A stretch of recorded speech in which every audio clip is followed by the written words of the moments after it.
Have you ever stopped to ask yourself, when exactly did you abandon who you were becoming? Not in some grand, dramatic moment, but quietly, in silence, like someone slowly leaving their own house, closing the door behind them, and forgetting the key inside. It doesn't happen all at once. It begins with a glance you ignored, a truth you swallowed, a boundary you let collapse because it was easier, and slowly, almost invisibly, you began to vanish from your own life. Maybe you still smile, maybe you still function, but deep inside, there's a haunting emptiness, a presence that feels strangely absent. You, the self you were meant to become, didn't die.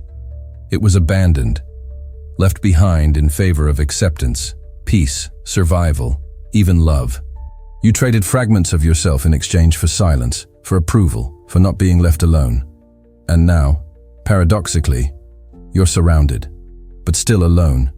You're praised, but you don't feel seen. You're functioning, but it feels like you're not really here. Carl Jung once said, "The greatest tragedy of the family is the unlived lives of the parents." But he wasn't just speaking of biological families. He was speaking of the psychological inheritance, the legacy of roles, masks, expectations. From a young age, you learned to adapt, to be what others needed you to be, polite, pleasant, quiet, predictable.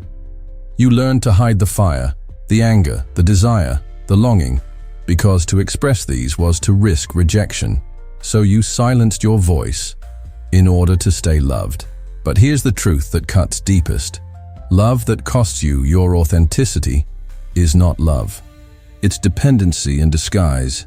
And yet, here you are, still trying to be the good one, the understanding one, the one who doesn't cause problems. But have you noticed something? No matter how small you make yourself, no matter how agreeable you become, it's never enough. Because the people who truly love you, they don't need you to shrink. They don't ask for your silence as proof of your value. Only those who fear your truth demand your absence. So the question isn't, why do they treat me this way? The real question is, why did I stop treating myself as someone worth protecting? Somewhere along the way, you stopped being the guardian of your own soul. You became a performer, a mask, a placeholder for who you might have been had you chosen differently. But that choice, it's still available. And that's what this journey is about. You don't need to find yourself. You're not lost. You've simply been buried, under expectation, under fear, under noise. This video is an excavation. We're going to dig through the layers of dust and denial. We're going to go back, not to who you were, but to who you were becoming, before you abandoned yourself to be loved. And the first sign that you're returning to your center is pain. Because pain is not your enemy. It's a compass, pointing you back to the place where the fracture began, where the silence started. The part of you that aches right now, it's not broken, it's waiting for you. So let me ask again, when did you walk away from yourself? And are you ready to come back?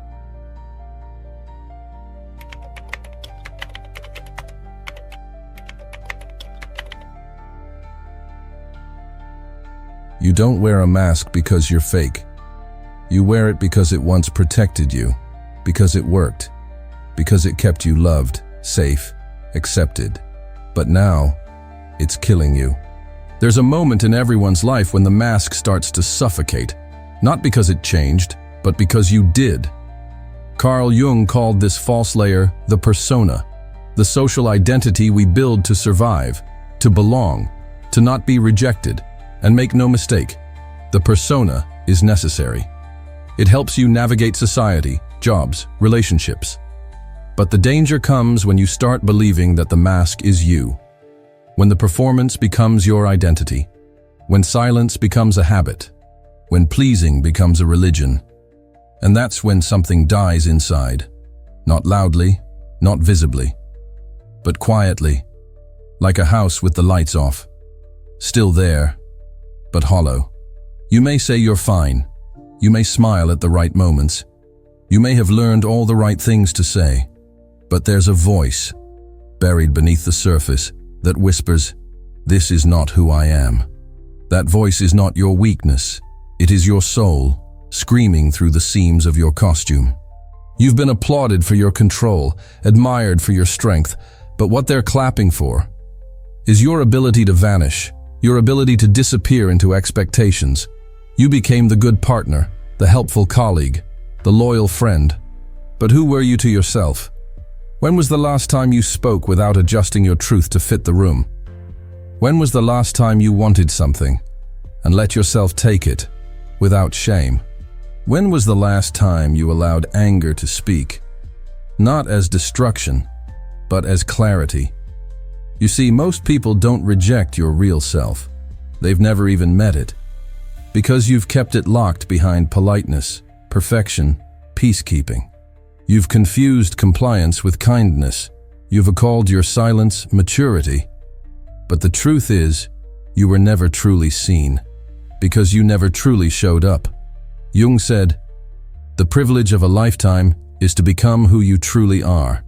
But that privilege isn't free. It costs the comfort of your mask. It costs the illusion of being liked by everyone. It costs the applause.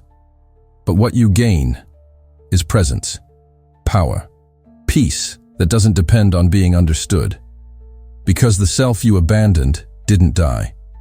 It just got quiet. And the longer you live as the persona, the louder the silence becomes. Until one day, that silence turns to suffering, and you wake up not knowing who you are, but only who you're expected to be. That's when you realize wearing a mask is not sustainable, not forever, not without bleeding beneath it. So maybe it's time to remove it. Not in front of the world, but in front of yourself. Look in the mirror, not to fix what's wrong, but to remember what's real. Because who you are beneath the performance is still there, still waiting, still whole.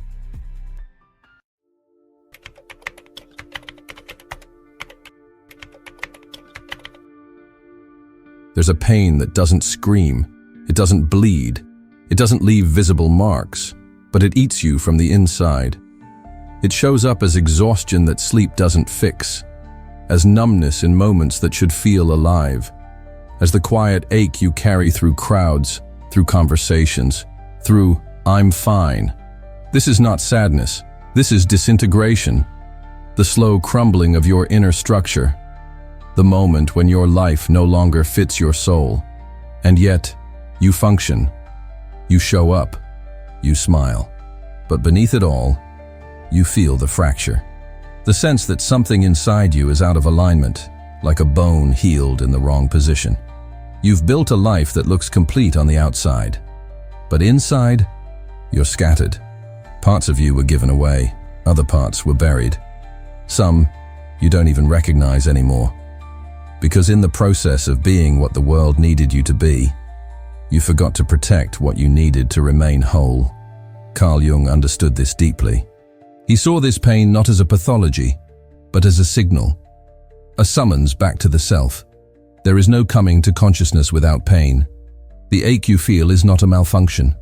It's a message, a sign that the false self you've constructed is no longer enough, that the borrowed identities no longer sustain your soul. This pain is sacred, because it's the moment when the lie becomes unbearable, when the silence starts screaming.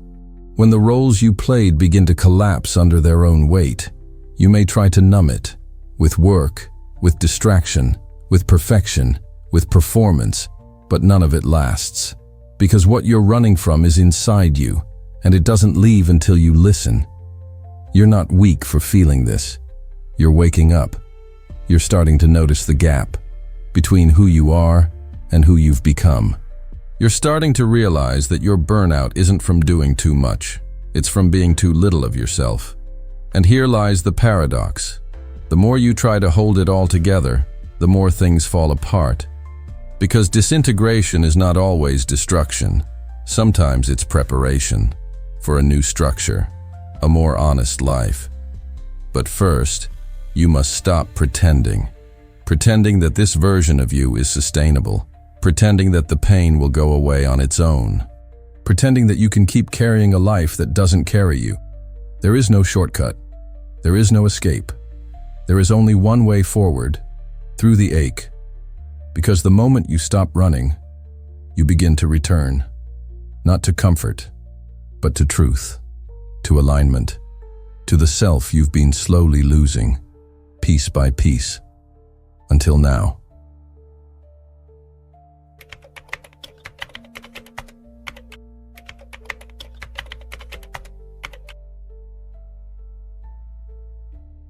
You've spent your life trying to be good, kind, decent, acceptable, and in the name of being good, you buried parts of yourself so deep you forgot they ever existed. But they didn't die. They didn't vanish. They became your shadow. Carl Jung named it, not as evil, but as truth unrecognized. The shadow is every part of you that you rejected, repressed, denied. Your hidden anger, your forbidden desire, your hunger for control, your shameful thoughts, your secret pride. And the longer you ignore it, the louder it gets. Not through words, but through sabotage. You think it's chance when you ruin something good. You think it's bad luck when your temper explodes. You think it's weakness when you isolate, withdraw, disappear. But it's not weakness. It's your shadow trying to be heard.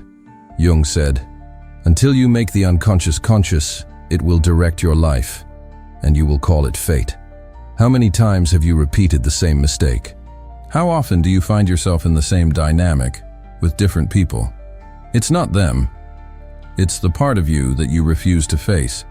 You were taught that nice people don't feel rage, that mature adults don't cry in public, that strong women don't ask for help, that real men don't feel vulnerable. And so, every time that emotion arose, you pushed it down, buried it under logic, under shame, under discipline. But repressed emotion doesn't die. It festers. It leaks into your tone of voice. It shapes your choices. It becomes your life. The shadow is not a monster. It's a mirror. And if you have the courage to look into it, you'll see not your flaws, but your wholeness. Because your anger also carries your boundaries. Your sadness holds your depth. Your desire contains your vitality. Your shame points to your longing for dignity. The shadow is not evil. It's everything you didn't feel safe enough to claim. But here's the brutal truth. What you refuse to integrate, you will project. You'll see manipulation everywhere, but never in yourself. You'll despise arrogance in others. While secretly craving that power, you'll accuse others of abandoning you, but you abandoned yourself first, and the cycle continues, over and over, until you stop playing the victim of your own unconscious.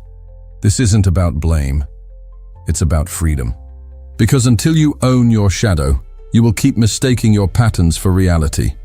You will keep thinking the world is unfair, when in truth, your own psyche is screaming for integration. To reclaim the self you abandoned, you must go into the basement of your being. You must face what you locked away. Not to judge it, not to destroy it, but to listen, to hold it, to bring it home. Because everything you pushed away still belongs to you. It still wants to be seen.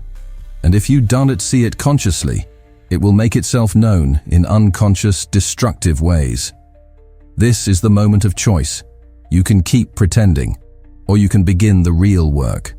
The terrifying, liberating, sacred work of meeting your shadow with open eyes.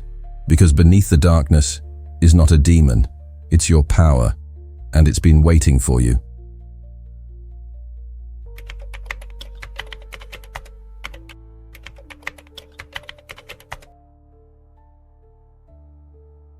There's a moment, quiet, almost invisible, when everything begins to shift. It's not dramatic, no fireworks, no applause, just a single sacred word leaving your lips. No, not out of rebellion, not to hurt, but as an act of return. Because the first sign that you are reclaiming yourself is not when you say yes to new things, but when you finally say no to what has been draining you. You've spent years being available, emotionally, mentally, spiritually, You gave your energy freely, thinking that kindness meant never saying no. But now you know, that wasn't kindness. It was self-abandonment. And every time you agreed to something that betrayed your truth, every time you stayed silent to keep the peace, you weren't being strong. You were disappearing. You were keeping others comfortable, while slowly starving your own soul. Carl Jung once wrote, "The most terrifying thing is to accept oneself completely." And that acceptance? It begins with boundaries, not walls, not aggression, but a quiet clarity that says, "I will no longer betray myself to be loved." Because every time you say yes when you mean no, you deepen the wound. You reinforce the idea that others matter more than you, that your role is to be useful, agreeable, safe. But usefulness is not love. Agreeableness is not respect. Being easy to manipulate is not strength. The truth is this: people respect what you protect, and no one will protect your time, your energy, your dignity if you don't. Saying no is not cruelty, it's sacred. It's a ritual of recentering, of telling the world and your own unconscious, I matter too. And yes, it will feel unnatural at first. You will feel guilt, fear. You'll question yourself. Because you've been trained to equate self-prioritization with selfishness. But they are not the same. Saying no to others is often the first time you say yes to yourself, to your rest, to your truth, to your space, to the self you buried beneath politeness. And don't expect applause. Don't expect understanding. Some people will leave. Some will push harder. Some will try to shame you back into your role. But let them. Because if your silence was the price of their comfort, their closeness was never love. It was control. And when you break that contract, when you stop explaining, defending, overgiving, you make room for yourself, for peace, for people who see you as whole, not as a function. This is not a one-time act. It's a ritual, a slow, sacred unraveling of the chains you never noticed around your voice. You do not owe anyone your exhaustion. And from this moment on, you don't need permission to protect your soul.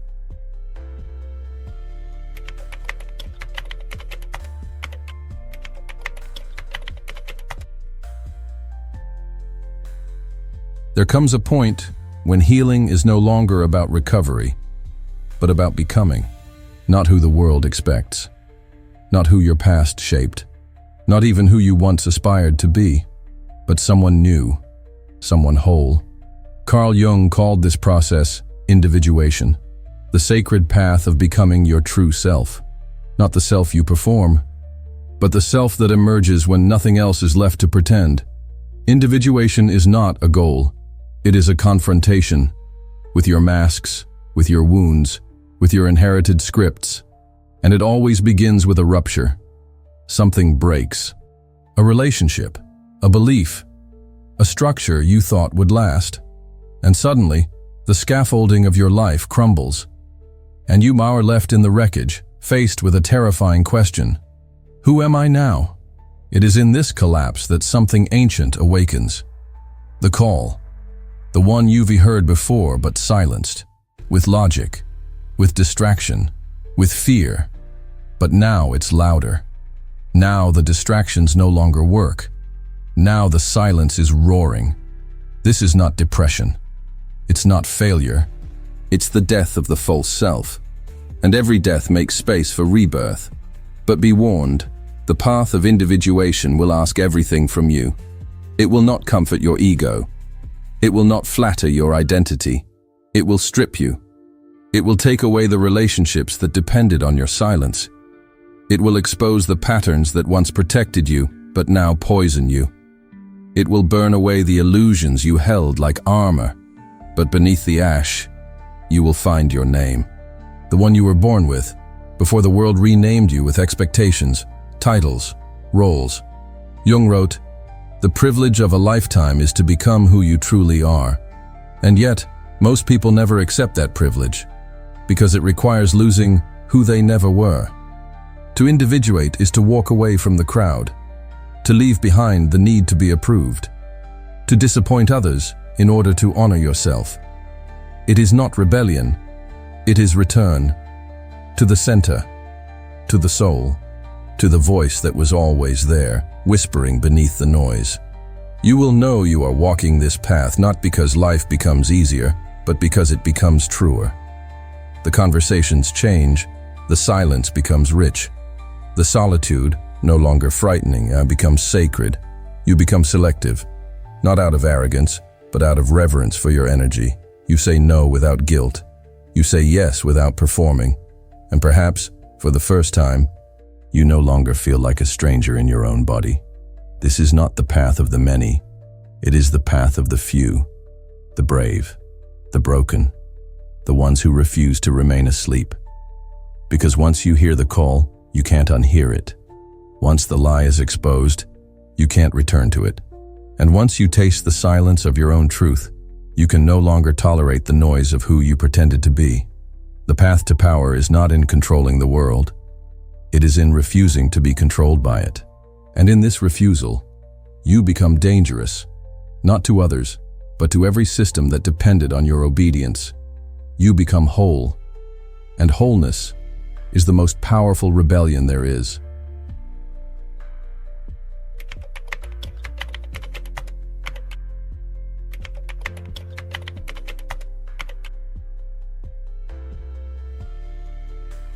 After the fire, after the unraveling, after the silence, what remains?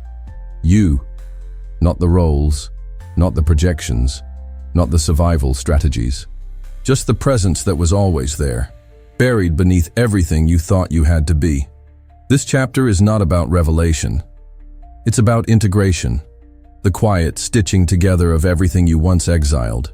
The anger you were taught to fear, now it protects your boundaries. The sadness you buried so deeply, now it softens your voice with compassion. The solitude that used to terrify you, now it shelters your spirit. You are not the same, not because you've become someone else, but because you've stopped pretending to be anyone else. Carl Jung spoke often of wholeness, not perfection, not purity, but completeness. Light and shadow, clarity and confusion, power and tenderness. This is what it means to reclaim your center, to no longer outsource your worth, to no longer let the world decide when you matter, to no longer abandon yourself in the face of discomfort. You have become a witness to your own life. You feel your thoughts as weather, but you are no longer the storm. You feel your emotions as waves, but you are no longer drowning in them. This is not detachment. This is sovereignty. You no longer chase approval like oxygen. You no longer beg the mirror of others to reflect you. You no longer explain yourself to those committed to misunderstanding. And because of that, you are free. But here's the secret. Reclaiming your center is not a final destination. It is a daily ritual, a return, again and again. Every boundary you set, every silence you honor, every time you choose rest over performance, you are reclaiming a piece of yourself. You will still be tempted to fall back into roles, to give too much, to apologize for your truth. But now, you will notice, you will pause, you will choose. And that choice, that moment of inner alignment, is where your power lives. The world may still try to pull you out of yourself, but you now carry a center that cannot be taken, not by rejection, not by shame, not even by loss, because you know, you are not a reaction, you are not a reflection, you are not a function, you are a force, whole, human, home. And from that center, everything changes.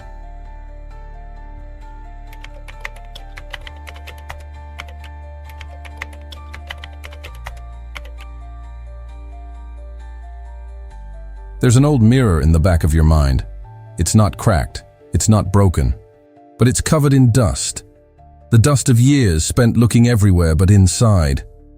You used to stand in front of it, long ago, before the noise, before the roles, before you learned that being yourself was too much for some, and not enough for others.